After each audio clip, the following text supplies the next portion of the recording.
మైనంపల్లి గారి ఆధ్వర్యంలో జరిగినటువంటి జై భీమ్, జై బాపు, జై భీమ్, జై సంవిధాన్ కార్యక్రమాన్ని చాలా పెద్ద ఎత్తున నిర్వహించడం జరిగింది.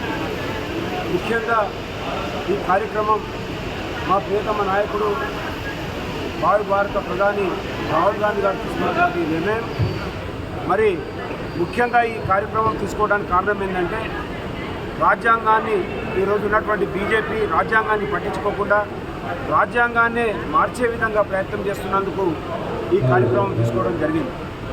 మరి ఈ యొక్క కార్యక్రమం బీసీ కులగణన జరిగిందంటే భారతదేశ వ్యాప్తంగా బస్తీలో గల్లీలో ఈరోజు జై బాపు, జై భీమ్, జై సంవిధాన్ కార్యక్రమాలు చేపడుతూ ఉంటే బీజేపీ వాళ్ళ గుండెల్లో రైలు పరిగెత్తి ఎప్పుడైతే బీసీ కులగణన తెలంగాణ చేసి అసెంబ్లీలో పాస్ చేసినాక మరి వాళ్ళు విమర్శ చేయడం జరిగింది.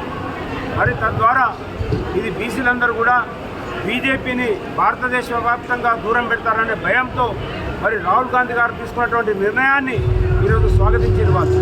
ఇది ఈ ఒక్కటి జరిగిందంటే బీసీ కులగణన కానీ అదే ఎస్సీ యొక్క వర్గీకరణ కానీ జరిగిందంటే దానికి మా యొక్క రాహుల్ గాంధీ గారు మన తెలంగాణలో మన ముఖ్యమంత్రి మొట్టమొదటగా భారతదేశంలో ఎవరు తీసుకున్నటువంటి నిర్ణయాన్ని బీసీ కులగణన చేయడం ఒక చారిత్రాత్మక నిర్ణయం.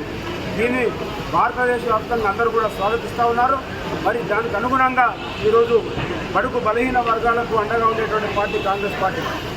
అందుకే ఈ యొక్క కార్యక్రమాలు చేపడుతూ ప్రజలను చైతన్యం చేసి ఏ విధంగా అయితే మనము స్వాతంత్రాన్ని పోరాటాల ద్వారా నిర్మాణం చేసుకొని మరి స్వాతంత్ర పోరాటంలో మనం విజయం సాధించినాము.